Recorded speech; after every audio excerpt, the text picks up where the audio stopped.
First off, I want to say shalom, salam, assalamu alaikum, hotep, black power, whatever's your favorite. The Nine-Nation, Akamjata, and Kamelahi. I've been with Knox and Queens, I'm feeling it in. Yes, I pray, I believe in the truth and the planting of these seeds. Yeah, yes, I pray, I believe in the impossible things that's unseen. Yeah, yes, I pray, I believe. Shalom, shalom, kulam. This is UZZIYAHU Ben Yehuda, aka UZZIYAHU HaMelech. And this is Bysa Tzedakah Edah, blessings and curses of Bysa. All right, so we're going to start with the scriptures. Deuteronomy 30:19. I have called the heavens and the earth as witnesses today against you.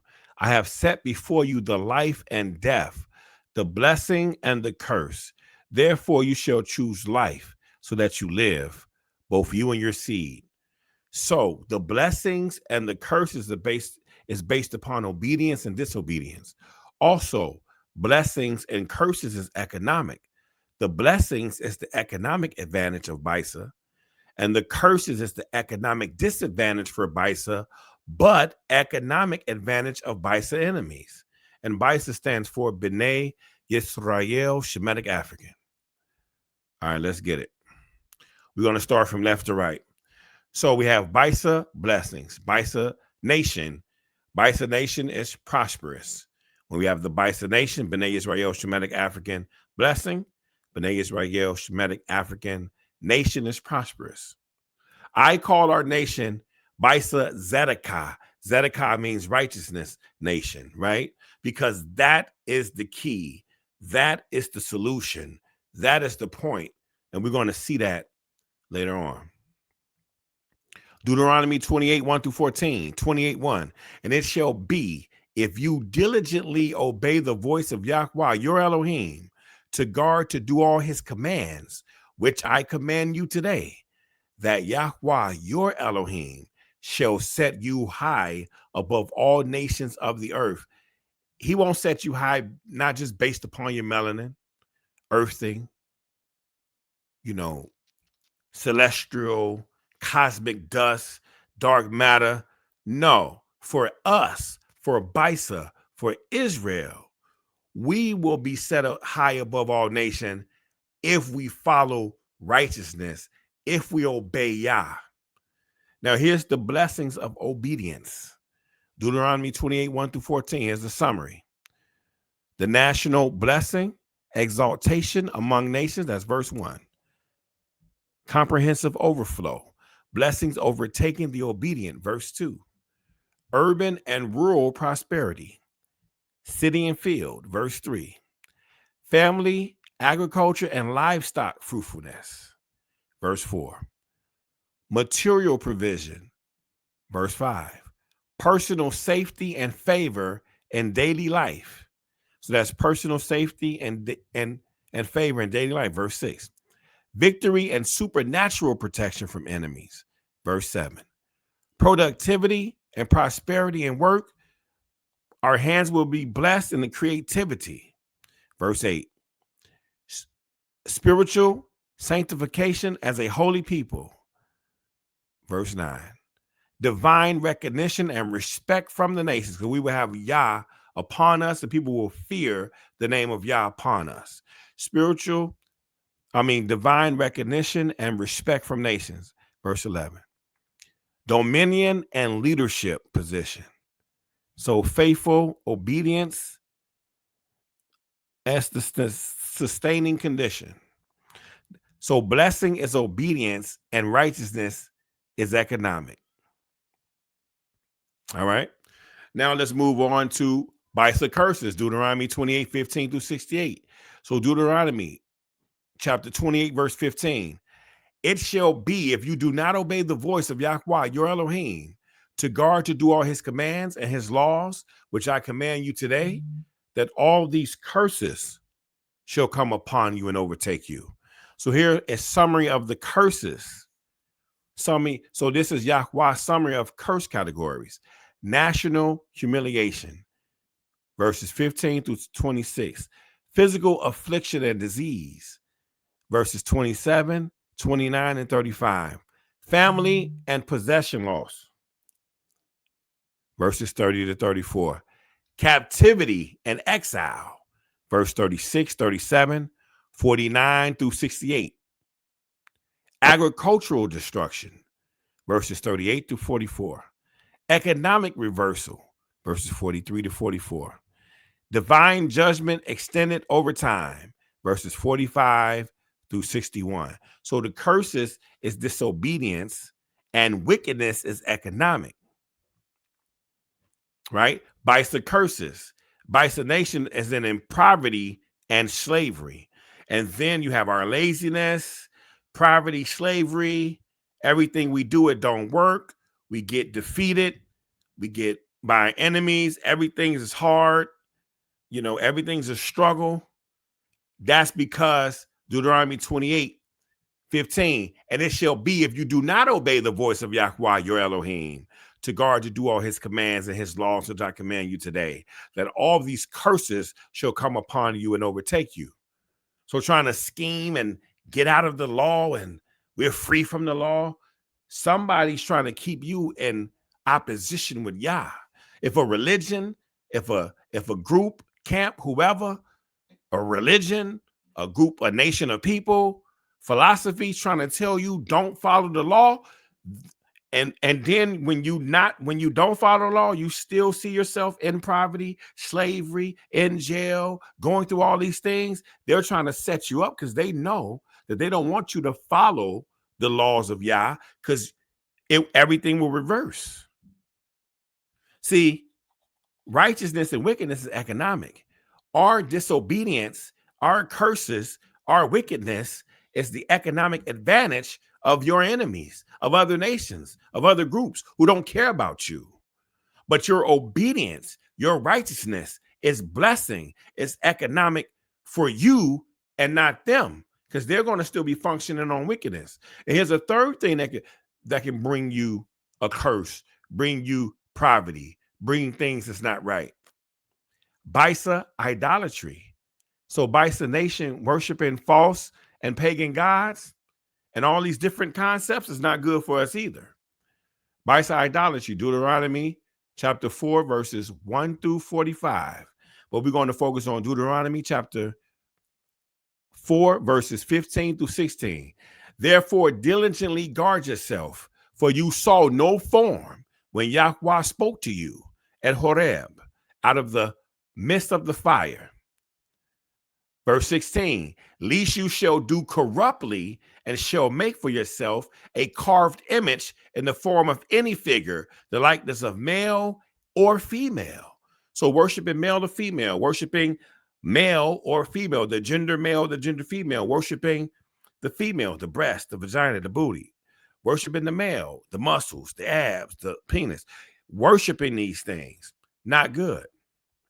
See, YAHWH says false worship and idolatry. He describes this in Deuteronomy 4, 1 through 45. Let's look at the categories. 1, adding or taking away from YAHWH's word. That's verse 2. Worshiping Baal Peor, worshiping man, or worshiping Baal, verse 3. Forgetting YAHWH's covenant and turning aside, verse 9. Making a carved image of anything. That's dolls, idols, right? Carved images, statues, verse 16, right?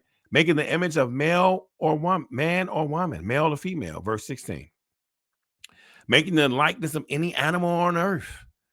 You know, snakes, beetles, and all these different animals, cows, and all these different animals to, I guess, supposed to represent something godly or divine. 7, making the likeness of any creeping thing or fish. If you look at the different religions, it's an animal that crawls, that creepy crawls, that's in the air, that's on land, or that's in the water. All of that is nonsense. That's going to get us in trouble. Yah is not none of that. Worshiping the sun, moon, and the stars. Everybody gets consciousness, and then it's about Saturn, Mars, moon, the stardust, the constellation, and all that's foolishness. It's supposed to be deep, but it's really keeping us in trouble. We won't prosper. We're having problems because of these things. All right. Serving the heavenly host assigned to other nations. ISIS, Zeus, Ishtar, all these different things, Mayan gods, all these different things. We're in trouble because we're focusing on everybody else, how they worship their God, what they say, what they do, how they do it, instead of us worshiping Yahweh Elohim, which is the God of the heavens and the earth, of all human beings, of everything. We're not satisfying him properly. We're trying to follow everybody else. Envy not their oppressors, and don't follow their ways. Do not inquire how they say and worship their gods, what they're doing. We got to do us. Bysa, we got to be set apart to the side and only do us. And other people can't be parasites gripping into our movements and what we're doing in our lifestyle. If they want to do something abominable, that's inappropriate, they stay outside. We set a gate, we set a boundary so we can be blessed, so we can be protected. Even if it's our own family, we can't let that in. We got to be done with that. Not to appease anybody. All right, so forgetting the covenant and making an image, verse 23, doing evil in Yah's sight by making an idol, verse 23, worshiping idols will provoke Yahweh to anger, verse 24, corrupting yourself and making idols after you have children and grandchildren, verse 25, doing evil in Yahweh's sight to provoke him, verse 28, serving gods made by man's hand, verse 28, forgetting Yahweh and serving other gods, visible or invisible, verse 28, right? Worshiping idols will provoke Yahweh to anger, verse 24. Corrupting yourself and making idols after you have children. I think that's it goes over again, but yeah.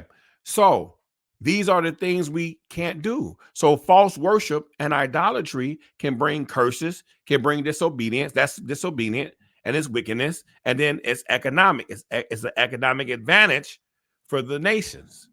When you are a slave, you can make these people work for you for free. You get an economic advantage, a 406-year economic advantage.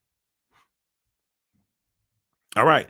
And then always, I have B'nai Israel, Yehuda, worldwide captivity, slavery. So we can remember what's going on. Luke 21:24. And they shall fall. This is what YAHOSHUA HaMashiach, this is what the Messiah said. And they shall fall by the edge of the sword and be led away captive into all nations. And Jerusalem shall be trampled underfoot by the Gentiles, Europeans, white people, right? Japheth, until the times of the Gentiles are filled. And the Brit HaKadoshah, renewed covenant, New Testament, YAHOSHUA the Messiah spoke on B'nai Israel, or Bysa, or Yehuda, or the true Judeans going into captivity into all nations. 2, Joel 3:6, and the people of Yehuda and the people of Jerusalem you have sold to the sons of Yawan to remove them far from their borders. And the Nebi'im, the prophets, the prophet Joel spoke on B'nai Israel, Yehuda, being sold as slaves, going to captivity, being sold to the sons of Yawan. Yawan, right? Yawan is the Greeks, and the sons of Yawan, he had a bunch of sons. Kittim is one of the sons of Yawan, and Kittim is the Romans.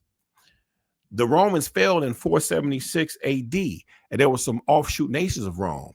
You have Italy, you have Spain, you have Portugal, you have, the UK, the United Kingdom, Britain, and which we are offshoot. The United States are offshoot of Britain, right? So then when they were sold to the sons of Yawan far from the borders, that's the transatlantic slave trade. And even other sons of Yawan was included. Like you have, not all, but you have, some Jews, they was a part of it. Arabs, they was a part of it. You had different people that participated in the transatlantic slave Holocaust. Tosh, the transatlantic slave Holocaust.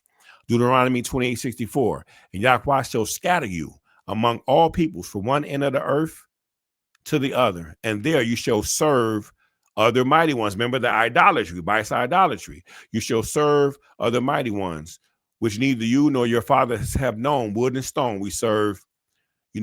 Wood and stone. Money comes from wood. Stones is stones, ice, money, wood, and then wood and stone, the wooden cross, the black stone, the black, you know what I'm saying? All these different things that we're doing. And these are nothing that our fathers have known. We didn't know this. We didn't worship these things. We wasn't Christian, Muslim, or Jew. We wasn't Hindu, Buddhism. We wasn't African spirituality. We was none of those things, because you gotta give me some time frames. Anything before 1446 BCE, Bysa, we don't worship that. We don't deal with that. Anything after 9095 AD, we don't deal with that. So we literally have a gate. We literally have a border from 1446 BCE to 90 to 95 AD. And any wickedness that we did in between, we casting that out. And anything outside of these gates, these boundaries, we don't deal with none of that. We don't inquire about none of that.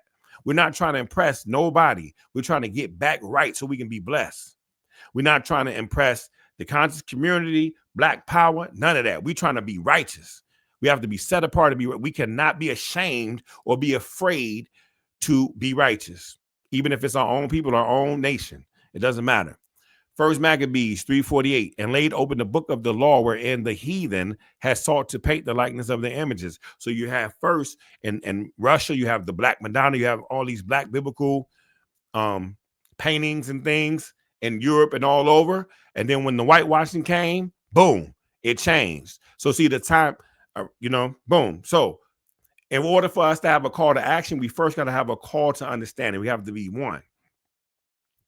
Here's the call to understanding.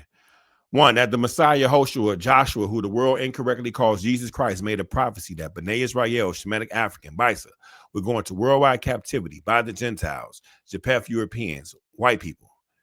More specifically, through Japheth, son Yawan, Greeks, and the son of Yawan, Kittim Romans. Two, the Romans were the ones that surrounded Jerusalem in 70 AD.